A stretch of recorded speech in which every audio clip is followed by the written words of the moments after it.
Eu quero continuar pregando sobre o tema ruídos desnecessários. Estamos estudando o livro de 1 Reis. Eu tenho falado de alguns princípios de liderança que podemos aprender com os reis de Israel, as lideranças que ali se estabeleceram. E eu creio que existem princípios aqui na palavra que podem nos ajudar a evitar ruídos desnecessários. 1 Reis capítulo 6, versículo 7 diz: na construção do templo só foram usados blocos lavrados nas pedreiras, e não se ouviu no templo nenhum barulho de martelo, nem de talhadeira, nem de qualquer ferramenta de ferro durante a sua construção. Esse versículo me saltou aos olhos. A Bíblia diz que Salomão construiu o templo do Senhor sem fazer barulho. Não se ouviu barulho de martelo, de talhadeira, de nenhuma ferramenta de ferro. É possível construir sem fazer barulho? E eu creio que esse é um desafio para todos nós. Estabelecer liderança, cuidar dos nossos, liderar projetos e deixar de lado os ruídos, o som da confusão. A palavra alvoroço aparece tanto no Antigo como no Novo Testamento. E na língua hebraica ela significa ruído, barulho alto. Ela expressa literalmente o que representa o som da confusão. E talvez um alvoroço se estabeleceu na sua mente. Você tenta dormir e não consegue, sabe, aqueles pensamentos que roubam o nosso sono. Talvez um alvoroço se estabeleceu na sua casa. Às vezes a confusão começa e a gente não sabe nem por onde tentar remediar. Tenta de um jeito e piora e se enrola mais. Mas sabe, a Bíblia vai contar que quando um grande alvoroço se estabeleceu na frente da casa de Jairo, ele foi convidar Jesus. O chefe da sinagoga, com a filha doente, leva Jesus para o meio do alvoroço, do barulho da confusão. Jesus entra lá e põe tudo em ordem. Hoje eu queria te convidar a chamar Jesus para o alvoroço da sua vida, para as bagunças, convidar Jesus para pôr em ordem as coisas na sua vida. Quem quer construir sem fazer barulho? Quer que o som da confusão fique longe, distante. Nós temos estudado como fazer isso, olhando para alguns princípios na vida dos líderes da casa de Israel, princípios de liderança. E hoje eu quero falar de um princípio que pode nos colocar longe do som da confusão. E esse princípio é não desprezar o conselho de Deus. Não desprezar o conselho de Deus. Diga para quem está perto assim, ó, não despreza o conselho de Deus.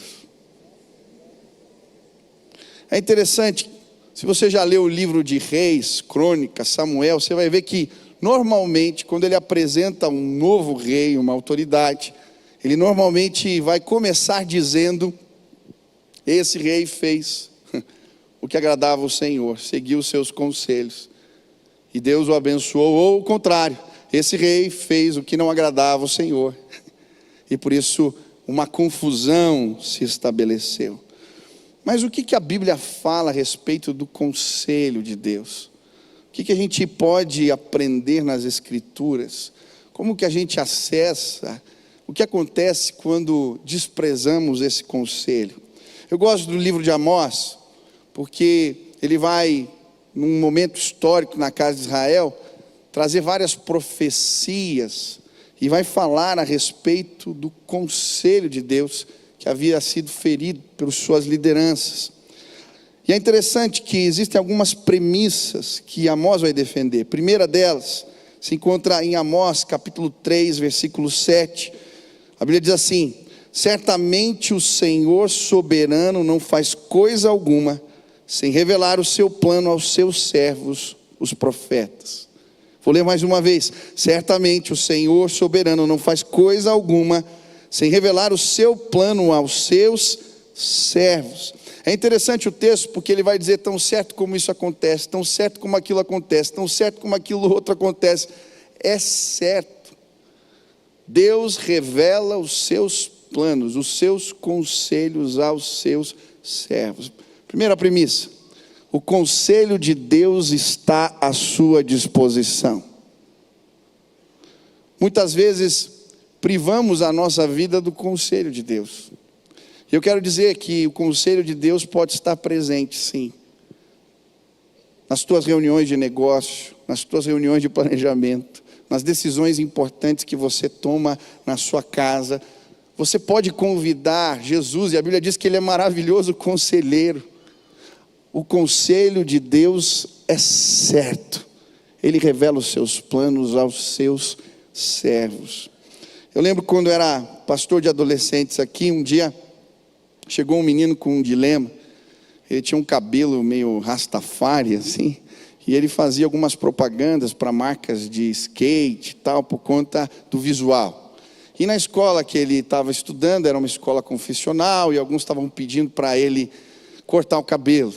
E ele chegou no final do culto, eu acho que era até uma certa afronta, ele veio: pastor, eu vi a mensagem, você disse que Deus fala sobre tudo. Pastor, Deus fala sobre corte de cabelo? Eu falei: fala. Aí ele me contou o caso, eu falei: é o seguinte, essa semana vai fazer tua devocional, ora, pede a Deus, e Deus vai falar com você através da palavra.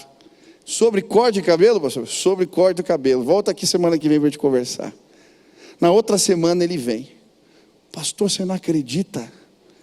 Deus fala até sobre corte de cabelo. É mesmo? O que Deus falou contigo? Ele abriu o texto da Bíblia e estava escrito assim: nem um fio de cabelo da sua cabeça cairá.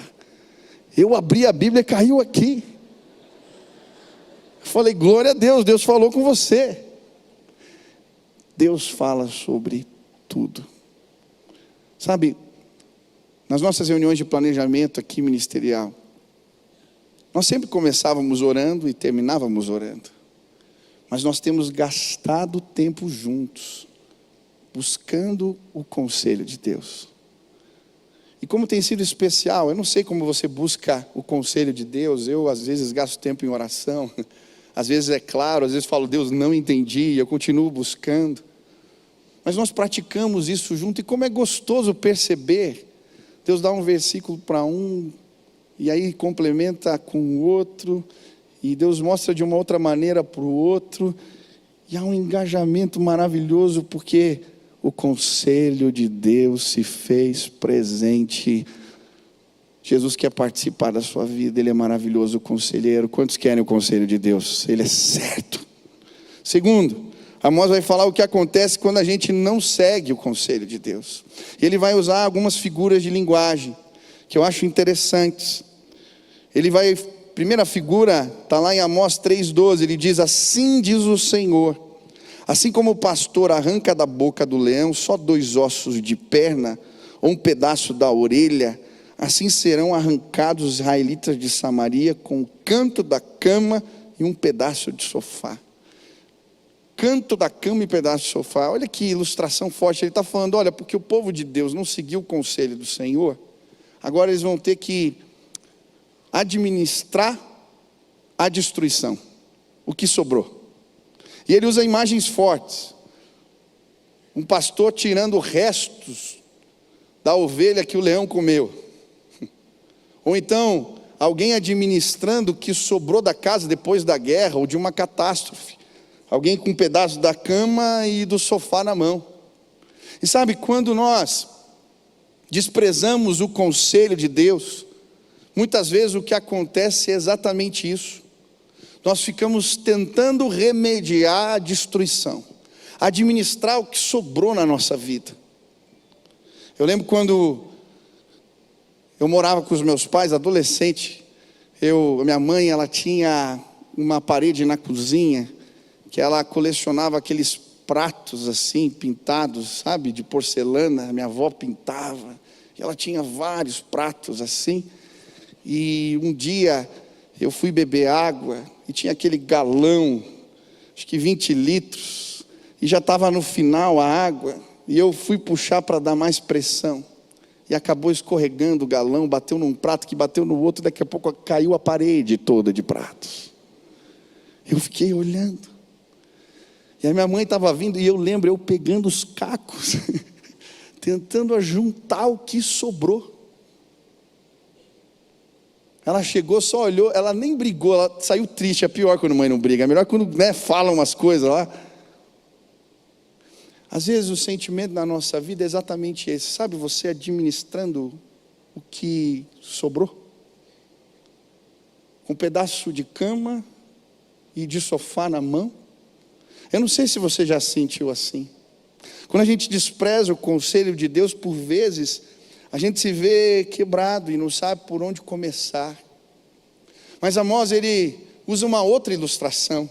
Ele vai falar, olha, quem despreza o conselho de Deus é como quem é arrastado por ganchos e anzóis. Amós 4:2, o Senhor soberano jurou pela sua santidade, certamente vai chegar um tempo em que serão levados com ganchos, e os últimos de vocês com anzóis. Olha que imagem forte, alguém sendo arrastado por um gancho. E quando a gente despreza o conselho de Deus, é isso que acontece com a gente é arrastado para lugares que a gente não quer. Talvez você chegou aqui e se sente levado, arrastado para um divórcio, para longe dos seus filhos, para um trabalho que você não gostaria. Porque quando desprezamos o conselho de Deus, é exatamente isso que acontece.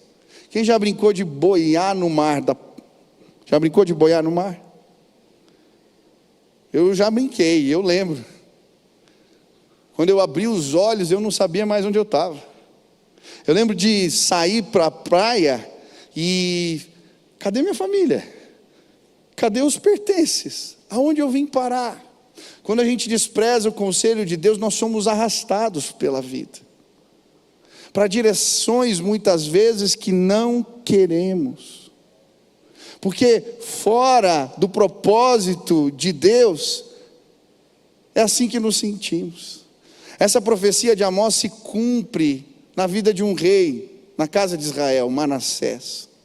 Manassés, ele foi um rei considerado na Bíblia o filho pródigo do Antigo Testamento. Ele feriu os preceitos de Deus. Ele não seguiu o conselho de Deus. Ele entregou seus filhos para serem queimados vivos. Ele praticou feitiçaria, espiritismo. Ele fez coisas horríveis. E por causa disso, essa profecia se cumpre. O rei da Babilônia, quando domina aquela região, põe anzóis no seu nariz e o arrasta com correntes. Mas a Bíblia diz que quando Manassés está no exílio, ele se arrepende dos seus maus caminhos e se volta para o Senhor. E aquilo que parecia não tem jeito, Deus restaura. Manassés é restaurado por Deus. Ele volta para sua casa e Deus lhe devolve o seu reino. Sabe, talvez você chegou aqui ou se sentindo arrastado ou sem saber por onde começar a administrar o que sobrou.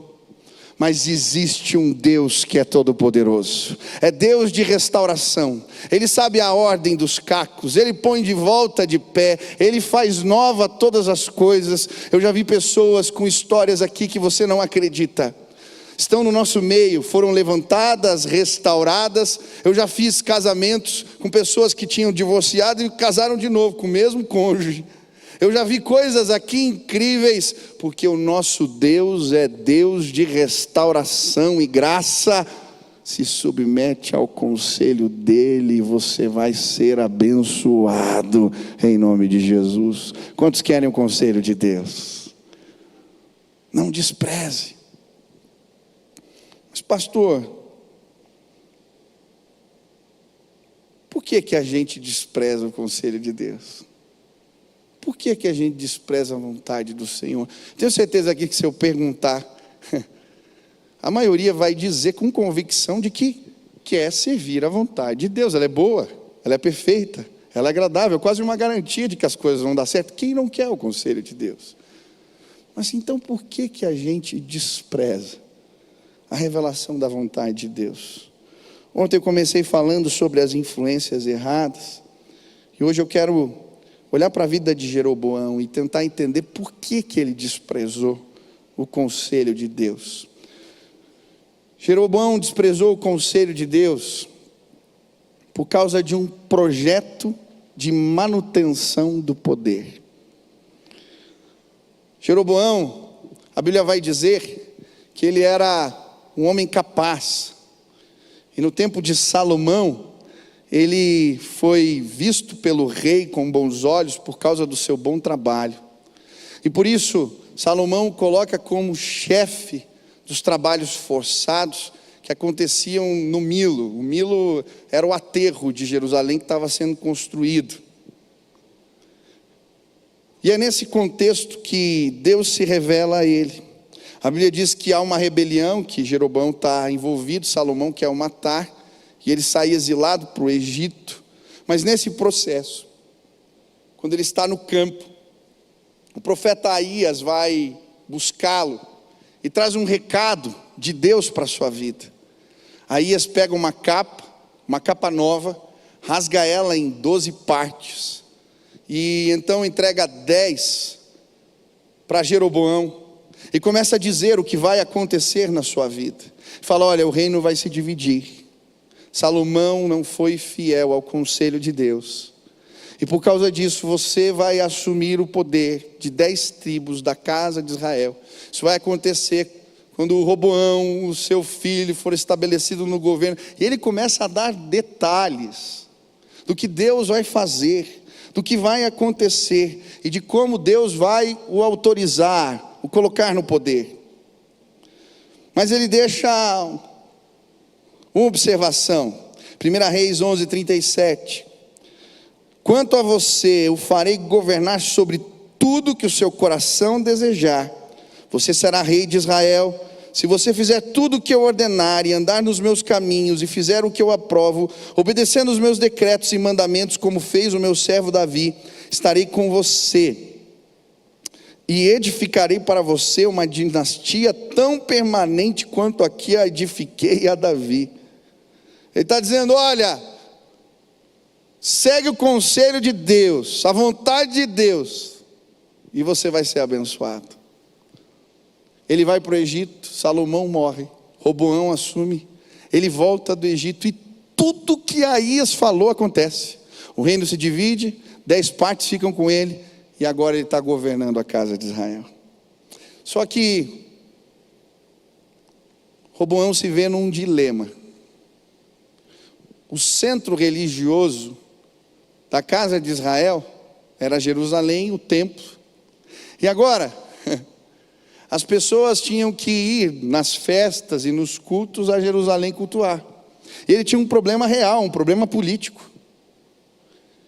E ele vai buscar conselhos.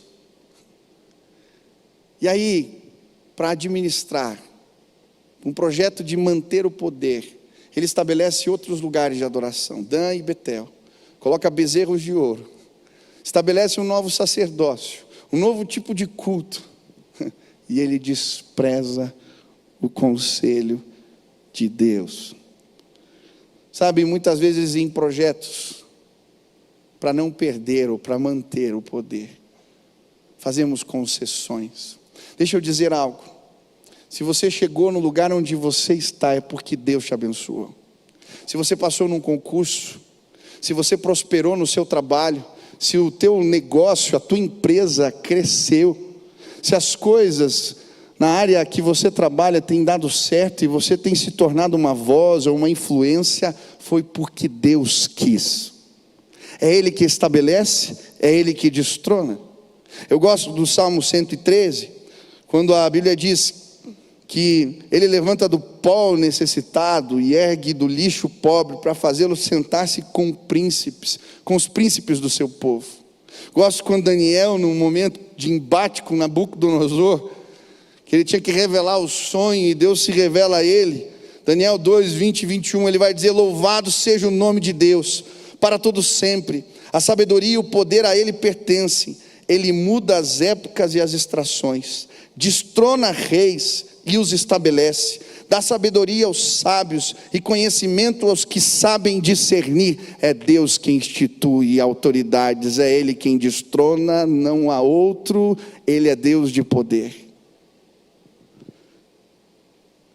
Às vezes estamos preocupados e montamos estratégias, ou nos submetemos a situações que ferem o conselho de Deus, a vontade de Deus. E é aí que nós nos perdemos. Nós temos um projeto aqui na igreja, o Kinda, é um movimento de empresários. E hoje, o casal que lidera esse movimento, eles têm um testemunho muito bonito, carregam consigo um testemunho muito bonito do que Deus fez nos seus negócios. Esses irmãos, eles têm uma empresa, começou como uma distribuidora, eles importavam tecnologia, distribuíam no Brasil, e começaram a crescer e passaram também a desenvolver tecnologia. E surgiu uma oportunidade de participarem de uma concessão, e na época que estava se estabelecendo toda a tecnologia do voto eletrônico, e eles participaram desse processo e ganharam a licitação. E era um projeto milionário para atender o Brasil. Aquele irmão estava voltando para os caminhos do Senhor, estava se acertando com Deus. E nesse contexto eles compraram todo o equipamento, fizeram empréstimos milionários, estava tudo certo, desenvolveram o que precisavam para entregar o produto, mas na véspera alguém liga. O negócio é o seguinte, funciona desse jeito, senão eu vou barrar aqui. E aí ele falando: Michel, se eu não me entrasse no esquema, perdesse o negócio, a minha empresa ia falir, eu ia ter dívida para a vida inteira. E eu entrei num conflito, mas eu tinha me convertido, eu tinha me acertado com Deus, e agora? E orando junto com a minha esposa, Deus me visitou em sonho que falava de matar ou morrer. Eu falei: eu vou morrer então, mas eu vou fazer tua vontade. Eles se comprometem, oram junto, entregam. No último dia, eles iam perder o negócio. Ele recebe uma ligação, alguém do outro lado da linha: você não me conhece, mas eu sirvo o mesmo Deus que você. Eu sei o que estão fazendo e eu vou interceder por você na reunião. Outro dia ele é chamado às pressas. Aquela pessoa era uma pessoa de autoridade, intercede por ele na reunião e ele sai com o negócio fechado. Hoje eles são os líderes do ministério de empresários da nossa igreja. Sabe, meu irmão, não faça concessões. Tem muito irmão crente que tem um monte de rolo na empresa, tudo desorganizado, não paga imposto, faz errado. Aí você vai falar com ele e fala assim: é que não dá, pastor, no Brasil não dá. O nosso Deus é poderoso, dá sim, Ele faz acontecer. Em nome de Jesus, para de ferir o conselho de Deus por um projeto de manutenção de poder.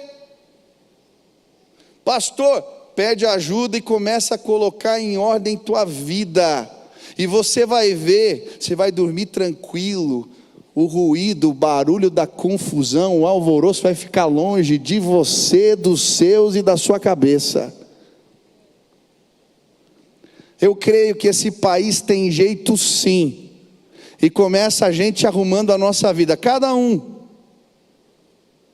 Deus quer levantar um povo cheio do Espírito, que não faz concessões, mas que segue os preceitos, porque crê que o conselho de Deus traz bênção. Quantos creem nisso? Mas pastor, podia dar errado? Podia, mas mesmo assim vale a pena. Eu nunca vou me esquecer, nós começamos um trabalho lá no Parolim, e quando você entra num lugar como esse, existem facções que dominam, existe um poder que opera naquele lugar. E nós ganhamos o terreno, 5 galpões, começamos projetos ali, construímos um campo de futebol. Hoje tem um projeto, parceria com a Atlética, a gente está formando jogadores ali no Parolim, coisa linda. Discipulando todo mundo, são mais de 20 células sociais que nós temos ali. Pastor Pedro até então era o pastor, um menino aqui da igreja, pastor da igreja ali. Eu estava de férias, ele me liga: Michel, entraram os traficantes aqui no campo e agora eles estão querendo mandar. Disseram que o campo é deles, vai funcionar do jeito deles, a hora que eles querem. E pastor, eu não sei se eu fiz certo. Eu falei: o que você fez? eu mandei eles embora, pastor. Falei que ali era a igreja e que eles não mandavam ali. E eles me juraram de morte. Falei, que bênção, hein, Pedrinho?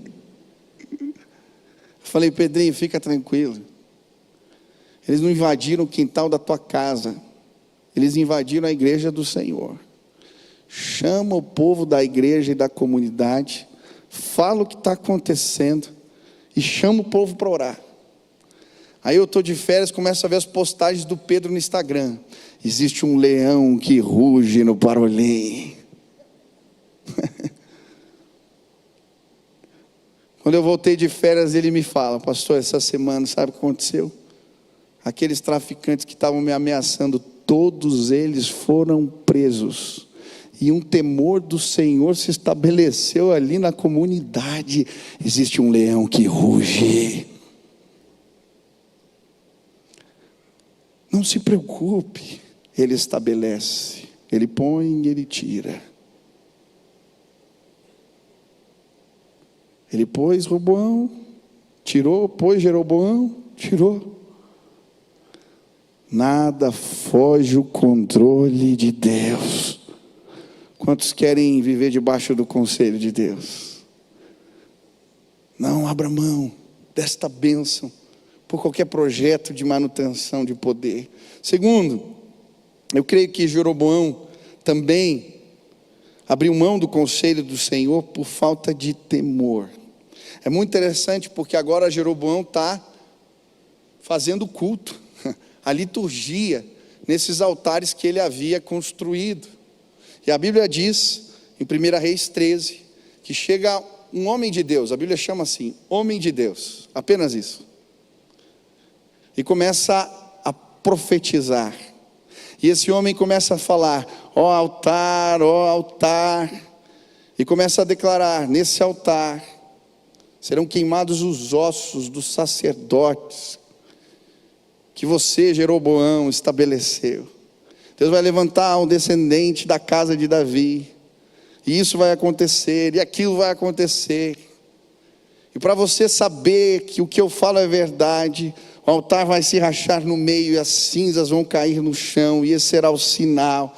Quando ele diz isso, Jeroboão vira, estende a mão e manda prender aquele servo do Senhor. E quando ele se dirige, levanta a mão, a Bíblia diz que o braço de Jeroboão fica paralisado. Nesse mesmo instante o altar racha e as cinzas caem no chão. E agora ele fica com medo. E ele pede oração. E aí o homem de Deus vem, ora por ele, e a mão volta ao normal. Mas apesar de tudo isso acontecer, Jeroboão não destrói os altares, não se arrepende.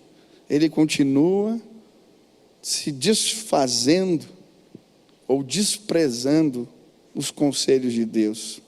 Eu creio que muitas vezes perdemos bênçãos, a confusão se instala, o alvoroço vem nas nossas vidas, porque desprezamos os convites da graça de Deus.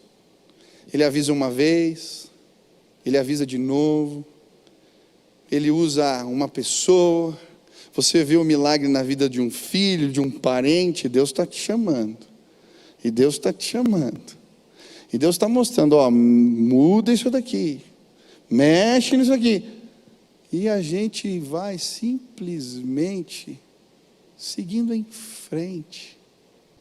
E toda vez que a gente despreza, ou não tem temor, ou não leva a sério os convites da graça de Deus, a gente sofre. Eu nunca vou esquecer, atendendo aqui, chega um jovem, na verdade eu senti uma impressão muito forte no meu coração, de ligar para aquele moço.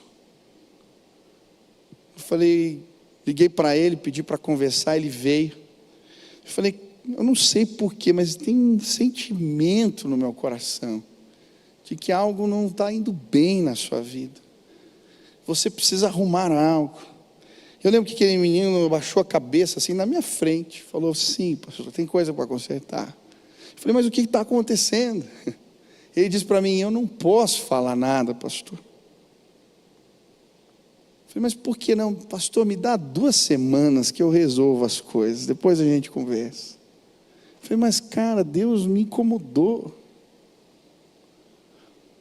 Naquela semana, ele estava metido numa quadrilha que assaltava carros.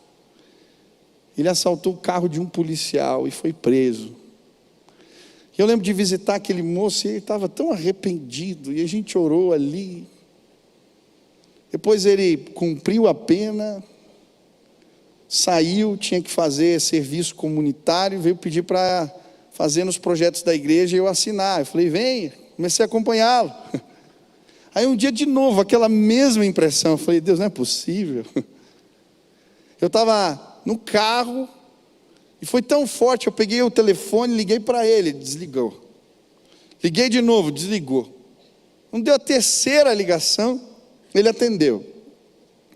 Eu só falei assim, senti na hora, falei: ó, não sei o que você está fazendo, sai daí agora. Deus mandou ligar para você. E desliguei o telefone. No domingo ele aparece aqui: pastor. Falei: o que você estava aprontando?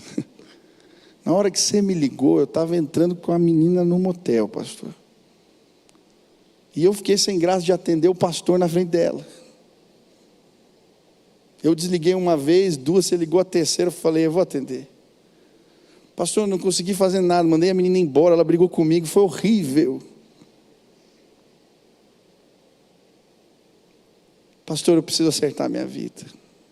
Eu lembro aqui, nós sentados nessa escada, orando juntos. Falei: eu quero pôr em ordem, eu não quero mais, chega. Deus às vezes manifesta a graça. Ele manda um convite, um recado, uma vez, outra vez, outra vez e outra vez, mais uma vez. E a gente resiste. Hoje, em nome de Jesus, não resiste o convite da graça de Deus. O conselho do Senhor é abençoador na nossa vida. Amém? Deus fala de diversas formas. Ontem eu estava falando sobre Roboão. Ele desprezou o conselho de Deus porque não ouviu os mais velhos. E a verdade é, os mais velhos estão sempre certos. Nem sempre. A Bíblia fala que o profeta velho, nesse mesmo texto, depois engana o mais novo. Mas, quando a gente não ouve aqueles que têm as credenciais da experiência, a gente perde. Eu já fui tão abençoado por conselhos de pessoas que tinham vivido coisas que eu estava começando a viver. Sabe, eu creio que Deus, Ele quer nos abençoar, usando pessoas, gente. Eu nunca me senti tão vulnerável quando nasceu meu primeiro filho. Quem aqui já é pai? Eu sempre falo assim: não, eu dou conta. Eu durmo tarde, acordo cedo. Quando nasce o filho, cara, é muito diferente do que você imaginava. Eu nunca tinha tocado fralda, eu nunca tinha dado banho, eu não sabia como fazer. Vira e mexe, eu estava ligando: pai. Sabe, Deus nos deu uma bênção. Essa é uma igreja multigeracional. Nós temos pessoas de cabelos brancos aqui, temos jovens. E quando a gente escuta uns aos outros, Deus nos abençoa. Sabe, eu lembro do Sandro Gonzalez, num encontro que nós fomos. Ele é um empresário e ele contando que ele aprendeu com seu pai na escola do não. O pai é um caminhoneiro, abriu uma empresa, virou uma grande transportadora. Ele era um menino que tinha estudado, feito faculdade, feito curso, feito isso, feito aquilo, cheio de ideias. Chegava para conversar e o pai falava: não, não vai dar para implementar. Não, não vai dar para fazer. Não, não vai dar para acontecer. Não vai dar. E ele falando: eu aprendi com a escola do não. Porque eu tinha que melhorar meus argumentos, eu tinha que pensar melhor nas minhas ideias, eu tinha que trabalhar melhor. E aí, conversando com meu pai, eu fui aprendendo até que eu comecei a ouvir os primeiros sims. E hoje a nossa empresa é forte. Eu já aprendi com tanta gente aqui, que passou por coisas que eu estava vivendo naquele instante e com as credenciais da experiência me abençoou. Quantas vezes eu sentei na beira da porta lá do quarto do meu pai e eu perguntava. E eu queria aprender. Já faz 20 anos que eu trabalho aqui, estou ficando velho, quase 40. Mas eu dou graças a Deus porque nessa igreja existe freio e acelerador. Um carro para funcionar direito tem que ter freio e acelerador. Quantas vezes eu vi, se é muito imediatista, calma, a gente vai chegar lá. E é verdade. Precisamos dos que têm força para correr e da sabedoria dos mais velhos. Precisamos ouvir a voz da experiência. Hoje eu quero honrar aqueles que representam a voz da experiência nesse lugar, que construíram grande parte do que estamos vendo aqui. Aqueles que às vezes freiam os nossos ímpetos. Louvado a Deus, seja Deus, porque essa igreja tem acelerador, mas tem freio. Mas nós vamos chegar lá em nome de Jesus. Hoje eu vim dizer para você, você vai chegar lá. O som da confusão vai embora. Se você ouvir o conselho de Deus e ouvir aqueles que Ele manda e que representam voz da experiência para te abençoar. Hoje eu quero, de alguma maneira, ser voz de experiência para você ainda novo. Eu já passei por algumas coisas que eu aprendi e eu queria compartilhar contigo. Deus fala. O conselho dele para a nossa vida é uma bênção. Você pode ter acesso ao conselho de Deus. Não despreze. Seja por um projeto de poder, seja por falta de temor. Não despreze o conselho do Senhor. Hoje eu quero orar por você. Se você quer construir sem fazer barulho, quer que o som da confusão vá embora, você quer dizer: Deus, eu preciso, eu desejo o cumprimento da tua vontade, eu quero os teus conselhos revelados para a minha vida. Onde você está, fica de pé aí no teu lugar. Eu quero orar. Deus, abençoa, abençoa, mostra caminhos, revela os teus planos, fala a tua vontade, comunica o teu querer, faz coisas novas. Tem gente ficando de pé e vai ter que fazer umas arrumações complicadas, mas eu creio, Deus vai pôr em ordem a tua casa se você deixar, se submete ao conselho dele. Amém? Feche teus olhos, levante suas mãos, peça ao Senhor. Pai, tem uma multidão de gente de pé aqui nesse lugar, tem outros em casa, ouvindo pela televisão, pela rádio, pela internet, gente suplicando que o teu conselho seja revelado a eles. E eu quero pedir, em nome de Jesus, que eles tenham fé, Pai, no que a palavra de Deus ensina. O teu conselho é certo. Pai, talvez existam pessoas aqui administrando a ponta da cama e do sofá. Outros, Pai, sendo arrastados para lugares que não querem.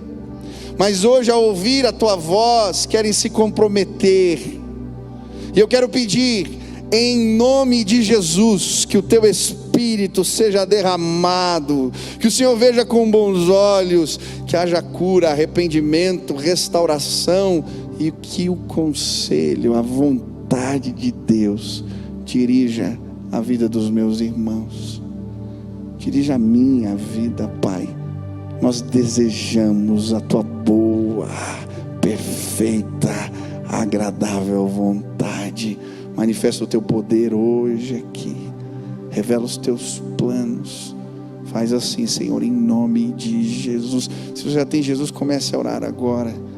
Pessoas, estou lançando o meu canal no YouTube e queria te convidar para se inscrever. Toda semana, conteúdo novo, mensagem nova, uma oportunidade de você crescer no conhecimento da palavra de Deus. Se inscreve, participe, que Deus abençoe sua vida.